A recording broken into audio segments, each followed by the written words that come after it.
Reece looking deep down the left side. Mendeville into the end zone. Touchdown! Down the sideline, still Foley, 20 to the house. And the players streaming from the sideline to celebrate with 17 seconds left. Well, hello, everybody, and welcome to another episode of BVarsity Live for Thursday, October 29th. I'm Zach Ewing. Trevor Horn's over there. Yeah, nobody cares. And we have another good show for you today. You going to throw that? I'm trying to figure out which one I want to throw at you. Throw the soft one. Darn it. Okay.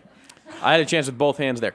Today, we will begin with a visit from the Centennial High School volleyball team. We are going to have Nick Papagni from Fresno Media, various media. Yeah. Pagmeter.com. Nobody really knows what the guy does, but he's going to be on the telephone at 2:15. Does he know?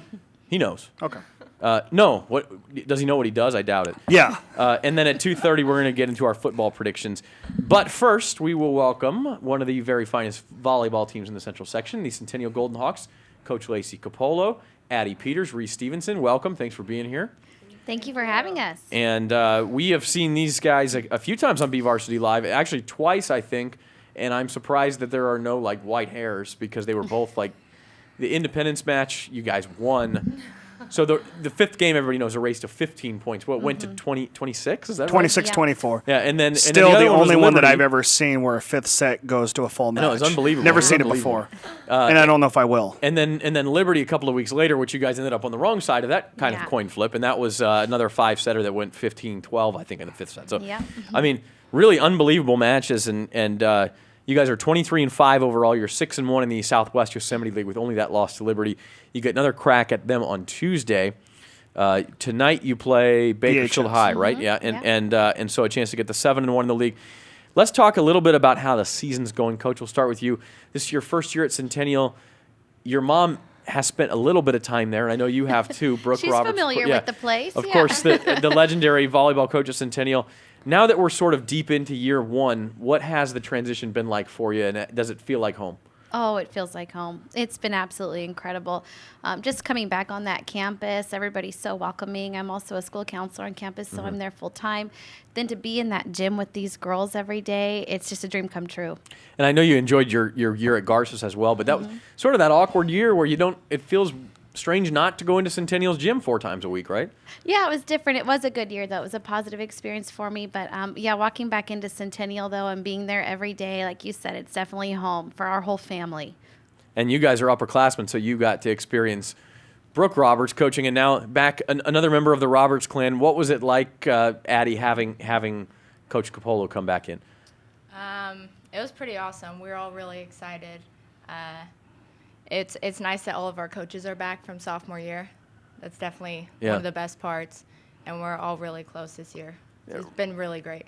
Reece, was there a little bit of yo-yoing as far as, you get coached this way as a sophomore, you get coached this way as a junior, and back to a senior year the other way, or did you feel that a little bit?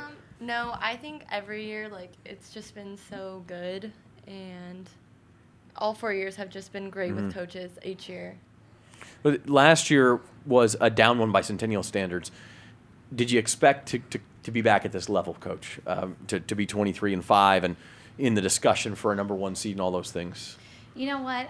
We did go in with some high expectations because the coaches that are in that gym every day, we knew them. We knew these kids and what they were made of, and so it's really awesome to be there and be where we are. We had those high expectations. We still have them, but to be living them out, that's pretty special. Yeah, absolutely. Addie, when did you know this was a special team? I mean, could you tell before the season started? Did you need to get out there a few times? Honestly, I could tell the first day of tryouts. Really?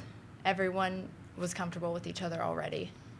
Reece, I see you nodding your head. Yeah. So that was our team is so close. I just love our team so much. And it kind of has to be. If you look at the lineup, up and down, you've got, 5 different players with at least 2 kills a set, which is incredible. Reece, I know you're sharing time setting with Emily Hansen. Addie, you're sharing time on the back row. I mean, you guys got a nice mixture of seniors, juniors, sophomores on the team. LACEY, for you, is that exactly what you wanted? I mean, you always talk about how you never want to pinpoint any one person on this team, and there's a good reason for that because on any given night, any one of these girls can kind of just kind of take center stage for you, right? Absolutely. Yeah, we're able to spread that ball around all the time. And defensively, we have some great defensive players. You know, Addie is our libero, and then we have some more defensive players coming in the back row for us.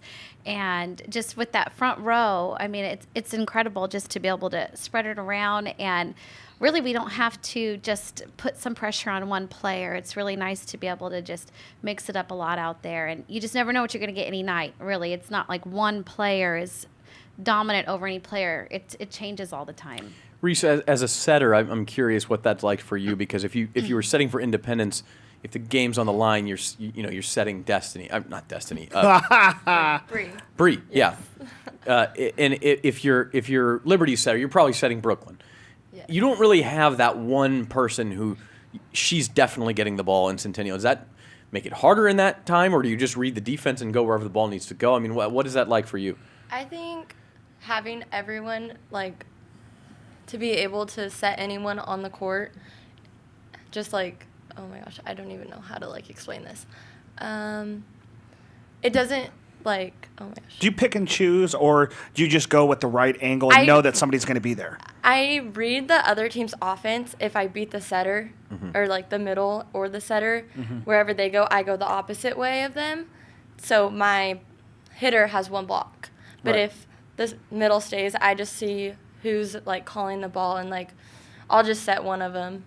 And you have options. easy I mean, enough. obviously. Yeah, you I can set anyone on our team. They're all amazing hitters. Emily Hansen, Michaela Mon, Alexis McLeod, Logan Minnie, Jordan Miro. I mean, all these players have stepped up at one time or another for you guys. And I wanted to say, you know, as close as you guys say you are, that's probably a credit to the captains, who are these two ladies here. You're the captains on the team.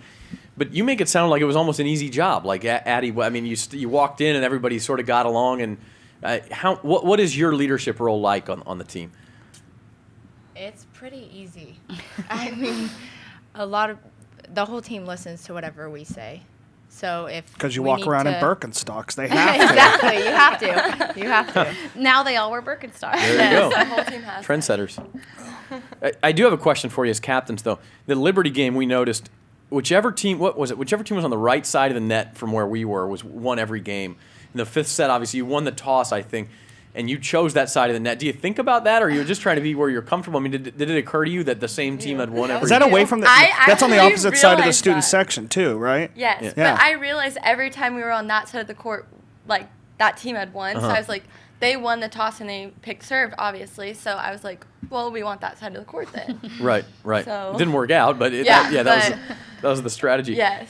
Speaking of that match, you get the rematch on Tuesday at their place. You try to take it one match at a time, Coach. I know you do. I know every coach does. It's hard not to at least have that somewhere in the back of your mind, right? Well, actually, we purposely kind of hold on to that loss because we don't want to feel that again. So it's up there. When we lost to them up in Clovis, we held on to that one, and it helped. You know, we kept reminding ourselves, we don't want to feel this way again. We don't want to feel this way. And then it helped all the way till when we played them again. So then we kind of got fired up again. We don't want to feel this way again. So it's there, but we use it when we play every other team that we play. So we will bring not necessarily the team or any specific moments up from that night, but the feeling of that night. And we use that going in tonight. We'll use it going in again when we play BHS, another great team. So we have kind of held on to just that feeling of it and not necessarily let it go, because it happened to us and it happened for a reason. So we want to make sure it doesn't happen again. Right. Are you guys able to think about the reasons it happened, or do you just focus on the feeling? I mean, with Tuesday coming up, what do you take away from that last meeting? I think mostly we just try and work our hardest every day. And every team is so good, and they're all working their hardest every day. So at the end of the night, it's just who's going to push the hardest and finish. By the way, Lacey, can I get one of those, like, the red wagon wheelies that your mom and dad has your kids Brings in? all the kids in, Yeah, all the troops, can I get one of those and just have Zach wheel me around? Well, the funny thing is, the last time that we were at Centennial for that Liberty match, it was your brother's kid, Justin. Yeah. And I was interviewing. I can't remember who I was interviewing. It might have been Emily. And I didn't even know it, but Justin told me later Jackson almost took my feet out from under me on top of the bleachers, and I was going to go tumbling backwards. That kid is out of control. I mean, I thought my son was out of control. But that whole situation, though, I mean, you and I talked about at the beginning of the season about how, your mom has kind of stepped away from volleyball and allowed you to kind of take the reins. But your mom and dad were always there. The kids are always around, and it's such a fantastic family atmosphere because not every coach gets to have their young children at every match like you do. Yeah. I mean, for you and then girls too, I mean, for you to see that family environment, what does that mean for you guys to be able to have that environment every night you guys play? Well, for LACEY? me as a mom, it's incredible. And I think with my parents knowing that lifestyle and how hard it is and the amount of hours that it takes and how late the nights are, they fully understand it. So it's a constant, okay, we'll get your kids today, we'll bring them to you. And then also being a child of parents who were coaches, I get between my parents, there's well over 70 years of experience that they spent coaching at a high level. So it's nice to be able to go to them for that advice and then turn it back around. They know how hard it is as a parent. It's just awesome to be in that environment with my brother there, my sister-in-law, my husband's there. We got all the kids coming in there, and they're even at practices too. So it's not just the games. They're always with the girls at practices. And you got Does like your 12 babysitters here Yeah. on the Oh, roster. yeah. Does your dad still sing his little ditties even when he's not out there? Oh, yeah. Yep. I tell you what, one of our best BVarsity live episodes ever was with your parents. In Yeah. here. It was just awesome. We just sat and let them tell stories for an hour. Oh, It was they have a incredible. lot. Yeah. Well, it's I think great. I've told you this. My fiance. Oh, that's fun to say. Congratulations. Congrats. Hey. So my fiance, 12 years removed from graduation, she still talks about how your dad would be out there because she had your dad for PE for a couple of years. She's like, he would just be out there and he'd come. He had one about money or something like that, where it's like, if I had $1, I'd pick it up off the ground, and it's just, it's one of those things where it's just, your parents had that. What's the word I'm looking for? They're loved. That effect. Yeah. That effect Yeah. on everybody. It wasn't Yeah. just athletes. Yeah, oh, absolutely. You kind of know when they had them for PE, whatever phrases they use or funny songs that they're singing. It's like, okay, they were there about that year or maybe that year. Right. Yeah. They go through the cycle. Yeah. Okay, a couple more points I want to hit before we let you go. First off, your main competition in Division I outside of your league will come from the track. That's where most of the other good Division I teams are. It's been chaos up there. I mean, we thought Clovis was the best team, then we thought Clovis West was the best team, then Central. They've all sort of had their turn atop that league. I think Clovis East is I think probably Clovis West swept Central last and night. Clovis after, East might be playing the best volleyball in the track right now too. So do you follow that stuff at all, or are you trying to figure out who might be seated where? I mean, or are you just going to let that come out in the wash next week? No, I don't know. I didn't even know who you said is the number one there right now. Yeah. Clovis East or North? Well, that's the thing is Yeah. I don't think anybody knows. Yeah. I honestly, we haven't really talked about that yet. We know we had a few good wins against some of their teams right there, but we are so focused on what's going on in town because it feels similar here. It just, no matter what the record is on who we play, it does not matter. I mean, they just come full force. Everybody does. So we don't really know what's going on in Clovis right now, but I'm sure we'll find out in a few weeks. You're right, because if can't you really help it. Yeah, so. if you sleepwalk at all in this league, I mean, Stockdale's in last place. They will beat It's like you. 9 days They until the seating absolutely, committee. they are very good. Yeah, 9 days until the seating committee makes playoffs. Oh, wow. Yeah. Wow. That's coming fast. Okay, other things I want to ask. Let's talk about you guys real quick personally. Addie, are you playing volleyball next year at the next level? Do you know yet where you're going to go to college? All these questions everybody asks you, give us some answers here, if you have them. I have no idea right now. Okay. I like that. Last Friday and Saturday, I went on a visit at Cal State Bakersfield. Okay. And it was awesome. I had a great time, but as of right now, I have no idea. What are your other options? Just to go away to Yeah. college. And that would be to not play volleyball if you did that? Okay. How about you, Reese? Well, I would like to play, but I'm just seeing whatever happens. If I want to go to a big school, I've always really wanted to go to a really big school and just go to school for once. Right. But I can't not see myself playing somewhere, so. What about majors for the two of you in college? You guys thought? I mean, you had to think about that now, right? Middle of your senior years. I want to go pre-med, and I want to be a kids cancer doctor. So. All right. That's fantastic. Awesome. How do I follow that one up? Sorry. Well, Hey, if you want to color on the sidewalk the rest of your life, that's cool with me. I wish I could. Yeah. I think I'm going to be a teacher and then hopefully a counselor. Hey, that's important Hey, too. wow. That's really important too. Weird that. That's more important than watching Who else football does games for a that? living. I wouldn't know anything about that though. What? Watching football games for a living. Yeah, that's not bad. It's a noble pursuit too. It is. It is. Okay. Well, hey, we appreciate you guys joining us. We really do. Great season thus far, 23-5, as we said. Good luck tonight against BHS. Liberty on Tuesday, the playoffs the following week.